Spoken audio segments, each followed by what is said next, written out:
So if we believe that we have a good campaign, good quality search terms, good products, this will work. We don't need to be prejudiced against people for their first time searching. Remember, when you're counting first click, new customer only, what you're asking the campaigns to do is say, hey, remember that person that has never searched before Google? They'll say, no, I have no idea who you're talking about. Correct.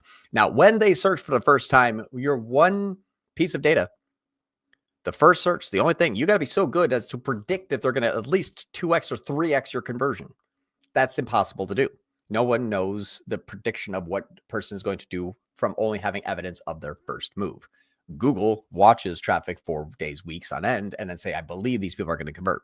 So if you think about us as media buyers, when we're taking a first click, new customer only, and we say, I want the first click here, but I also want the first click that they've ever done to 3x.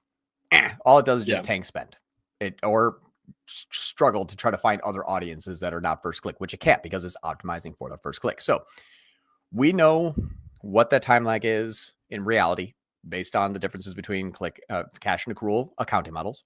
We know what the algorithm has known for years on end, which as long as someone is trying to buy from us, they will. But what about the people that are looking for a company like us? That's a different goal, different conversion action, different tROAS target, different time lag. Everything's different now. So for us to be the master of our own campaigns, we have to understand how it thinks, what it knows, and what it's going to do and how we can unrestrict it or restrict it.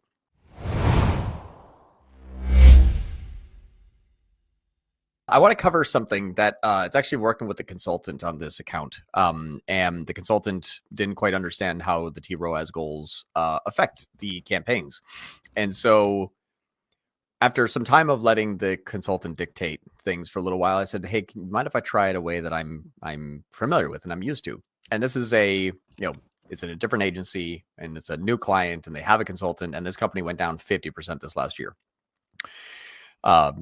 The same consultant's still there. So I was wondering, maybe is there some things that the consultant's recommending, maybe, or, whatever it may be. So long story short, restructure the accounts from 39 campaigns down to 3 because Google likes consolidation. And if we can go ahead and share screen, I'll kind of share with you a small phenomenon. Today is actually going to be talking about multimedia mix modeling. This is just there's still a lot of noise in the marketplace about how tROAS works, especially when you're doing first click CAPI imports like we're doing right now. We use something called bpixel.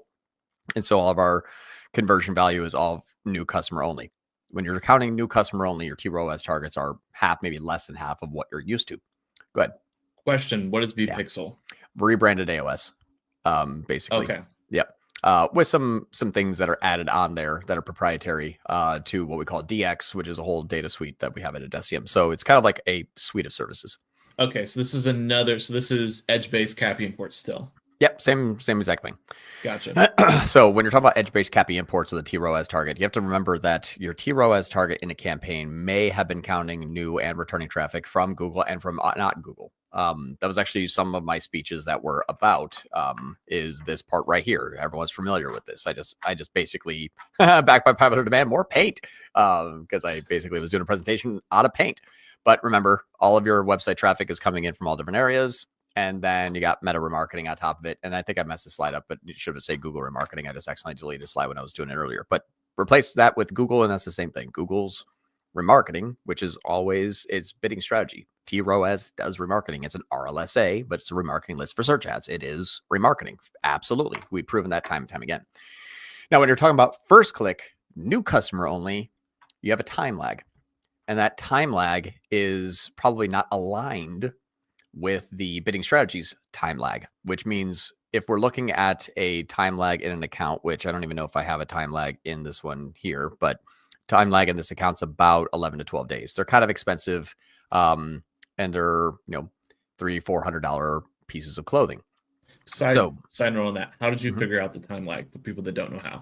Yeah, so I typically would go in here and just look at like a 30-day time period and then make sure that the conversions here is on the left side of the graph. And then you try to find an underline. Sometimes you don't get it though. There it is. So this one's showing 3 days, which is incorrect. And I'll explain why. It had to actually do with the account history. And that's why this was messed up, because the account history, if you look at all the enabled and paused, has had a massive amount of conversions, like, and good amount of sales dates out in 37 different campaigns. And these 37 different campaigns were all brand. Gotcha. So the bad part is the algorithm has had $2.5 million since November of last year, basically. If we're just looking at all like year over year, has had $2.4 million where it's like branded search was 600. This was branded. I renamed it to standard shopping, but that was, branded shopping. Basically, if you look at the search terms back then, all the way up until this point, basically, where we taken over, which is here, it was training the time lag on the company is called Eli Tahari. So it's like Eli Tahari. Gotcha. I mean, So it's just it's just all brand. I mean, this entire first page is brand. So they had 37 brand campaigns. Now, when you have 37 brand campaigns for over a year, your time lag is Google the brand, they buy. The Google brand, they buy. One day the average is thrown off. Okay, makes sense. Got it. Exactly. So in order to know what you set your tROAS targets, you have to basically take into consideration that it's not up to you. It's up to the algorithm.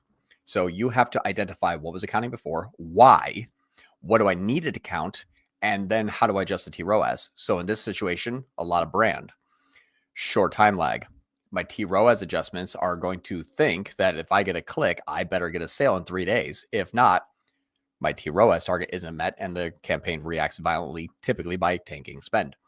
So when you reset any sort of smart bidding, PMAX, standard shopping, standard search, even brand, it doesn't matter. When you're resetting it, you want to really tank that tROAS. I'll give you a perfect example. This last week, I had a conversation with the consultant. I said, hey, I know it's going to sound weird, but I want to take my tROAS target from 200. I want to drop that all the way down to 40%. And I was met with, like, why do you only want to get a 40% ROAS? I said, no, that's not what will happen. That's what we're going to manipulate the algorithm to do. Now, what that means is that I'm going to take all prejudice away from this account, which means if Google says, I don't think, or I don't know, I'm just going to remove that element. It's almost like just turning it into a maximized conversion campaign. And we did that on the 24th. So what's funny is on the 24th, we did that. And then we're looking at the exact previous period. And my 200% ROAS going down to a 40 increased my ROAS 33%. It also increased my spend 75% to 4,500 and also increased my conversions 178%. So by taking a 200% and dropping it down to 40, I have 75% more spend and 175% more conversions. So not only did my ROAS pop up 38 percentile points from 113 to 150 on first click new customer only, but it did so much more efficiently. What happens is when it spent more too. It spent more, got a better ROAS by time, got a better ROAS by click attributed, 33% by time, and 5% by click. Again, we have a time lag that's way longer than 3 days. You can see that here by saying it doesn't seem like we have a lot more conversion value, only 83% more conversion value, when there's actually 133% more conversion value by time. This is in a week-long time period. If that 3-day time lag was true, it would have all happened by the 27th. We would have been 100% go. It didn't. We're still seeing the delta between the conversions by click and conversions by time. That's how I'm just using instinct to basically say it's about 10 days, because if we see this only increase by 83 and this one increased by 133, well, 83 of 133 is about 60%. After a week, we're at 60%, which means after about 10, 12 days, we should be close to 100%, 10, 12 day time lag. Ta-da! Simple maths. Third grade math too, not even like college. So this is how this works. So if we believe that we have a good campaign, good quality search terms, good products, this will work. We don't need to be prejudiced against people for their first time searching. Remember, when you're counting first click, new customer only, what you're asking the campaigns to do is say, hey, remember that person that has never searched before Google? They'll say, no, I have no idea who you're talking about. Correct. Now, when they search for the first time, you're one piece of data. The first search, the only thing, you got to be so good as to predict if they're going to at least 2x or 3x your conversion. That's impossible to do.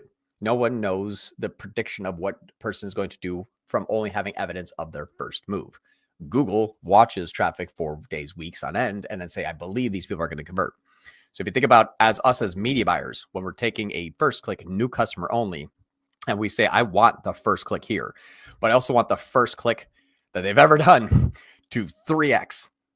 All it does is just tank spend or struggle to try to find other audiences that are not first click, which it can't because it's optimizing for the first click. So we know what that time lag is in reality based on the differences between cash and accrual accounting models.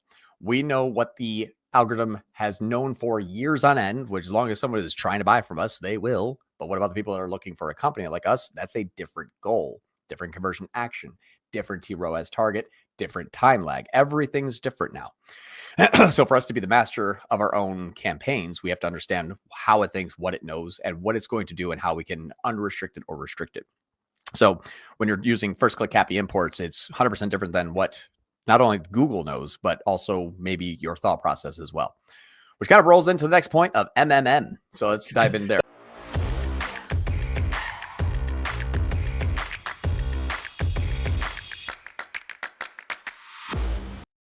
Hey, if you like this video, we have a school community where we have a few hundred members and we cover topics, everything from the basics to all the way to the like hyper crazy advanced stuff that's like coming out next month. So a few hundred members there. We go live twice a week, something with an hour-long education about something that is very relevant to the community that week, plus a weekly Q&A where you just get to come and bring us all of your problems and we solve them one at a time. So I have a link below in the description if you want to join. And then obviously if you have any questions, feel free to reach out and we can answer those for you. And we'll see you in there.